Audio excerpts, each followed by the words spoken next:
Hey, good morning. Happy Saturday. It is another great day to jump into the Word and to start off our day in this Advent season with the same thought and certainly centering down on the work of God and His masterful plan that He is enacting. First off, 2 nights ago, we had our Thursday night worship here, and you see some of the remnants of that time of worship. Thank you to those of you who came and just made this room such a special place. I mean, don't get me wrong, the Spirit of the Lord is what made this place, but having all of your just sweet voices in the room and just making it such an incredible night. Thank you for being here. If you joined online, you got a taste, but man, you missed a time where we were able to be here in this room and just taking a time out of such a busy season, sacrificing it to the Lord and pointing our hearts and our minds and our eyes even vertically and just storming God's throne room with praise. It was a wonderful time. I was reminded of Psalm 122. I was glad when they said unto me, let us go into the house of the Lord. Last year we so missed having that time of Christmas worship with all of you in the room and just having it back 2 nights ago. What a gift it was. Today, as we jump into the scripture, I want to start off by letting you know, if you didn't already, you guys are smart, I'm sure you do. There are 3 people in the Bible with the Hebrew name Yeshua. Now, if you're thinking through Yeshua, Jesus is one, and Joshua is another, and the third, actually, I'm not going to spoil the answer until tomorrow, because today and tomorrow are kind of part 1, part 2 of a devotion. There are many instances in the Old Testament where God uses a character to point to or to give a shade of hint of a kind of a taste of who Jesus is going to be. There are 2 people that God, even in his story, crafted. He gave them the same name that he would give Jesus, and one of them is Joshua. Joshua, when we see his story and everything that God did through him, it's not hard to see that God was trying to give his people even then a taste of what the Messiah, Yeshua, Jesus, was going to do. Let me read to you Joshua chapter 1, starting in verse 1. We're just going to read for a couple verses. After the death of Moses, the Lord's servant, the Lord spoke to Joshua, Yeshua, son of Nun, who had served Moses. He said, Moses, my servant, is dead, and so now you and all the people prepare to cross over the Jordan to the land that I am giving the Israelites.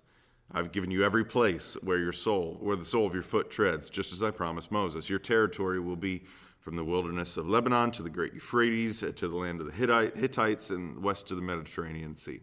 No one will be able to stand against you as long as you live. I will be with you, just as I was with Moses. I will never leave you nor forsake you. So be strong and courageous, for you will distribute the land I swore to their fathers to give them as an inheritance. So above all, be strong and courageous to carefully observe the whole instruction that my servant Moses commanded you.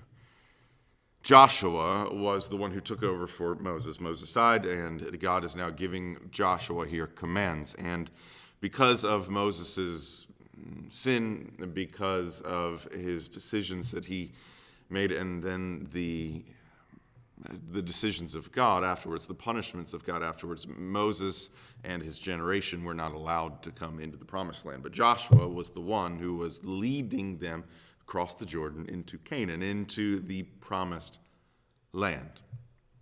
Joshua, Yeshua, was the one who was taking them across to the other side into the land that God prepared for them, the land that God promised to them. Yeshua, Joshua, taking them to the other side.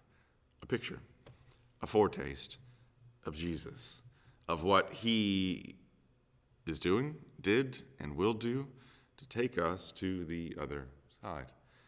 When Jesus left, before he left, in the gospel, it is proclaimed, I'm going to go, and I'm going to prepare a place for you, so that when I come back, I will receive you unto myself, so that where I am, Jesus says, there you will be also. Yeshua on the other side, preparing a place for us, a promised place for us, so that when we die, absent from the body is to be present with the Lord. When we die, we will then be with him. Joshua is a story it's a story that we can really sink our teeth into. It's something that we can understand. We've read plenty and we've seen plenty of movies. We've heard plenty of stories of conquest, right? Yeshua, Jesus, taking us to the other side is something that we can only dream of. It's something that we sit in a room like this with loved ones who have passed on, and we rest in the hope of, and then we live our lives in the hope of that river, that crossing over Jordan. There's so many songs that maybe you've sung in old-time church life of us looking forward to crossing our own Jordan when our own Yeshua takes us to the other side. Jesus did not just come to give us good stories. Jesus did not just come to teach us a way. He did all of that, but he also came to take us to the other side, to be our own Yeshua, so that he would promise us a place, he would prepare for us a place, and then he would take us to that place when the time comes.